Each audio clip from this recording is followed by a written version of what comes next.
Vous pouvez toujours vous amuser à la détailler sous toutes ses formes. Nous l'avons fait avant vous et nous sommes revenus bredouilles. En fait, c'est lors d'une accélération banale, toute bête, que nous avons eu la puce à l'oreille. Indéniablement, cette 309 GTI accélère très fort. L'enquête mérite donc d'être poursuivie. Procédons par ordre et commençons tout d'abord par ouvrir le capot.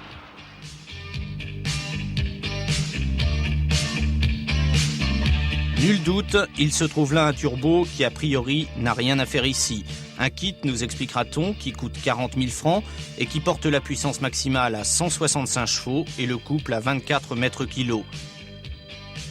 Bilan en performance, 220 km/h de vitesse de pointe, mais surtout 27 secondes 5 au 1000 mètres départ arrêté, c'est-à-dire près d'une seconde de moins qu'une BMW M3 ou qu'une R21 Turbo. Nous avons réellement affaire à une petite voiture de course qu'il convient donc de mettre pour analyse entre les mains d'un expert en pilotage. C'est une très bonne voiture.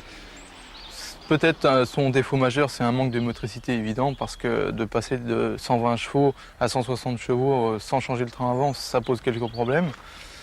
Et puis peut-être aussi un petit problème de freinage. Je crois qu'il faudrait au moins mettre des disques un peu plus grands et changer la qualité des plaquettes. Sinon, je crois que quelqu'un qui veut s'amuser avec cette auto peut très bien le faire. Et ça a vraiment des accélérations assez stupéfiantes. Mais sur la route, c'est quand même... faut être toujours très méfiant et je crois qu'il faut quand même de l'expérience pour pouvoir l'utiliser.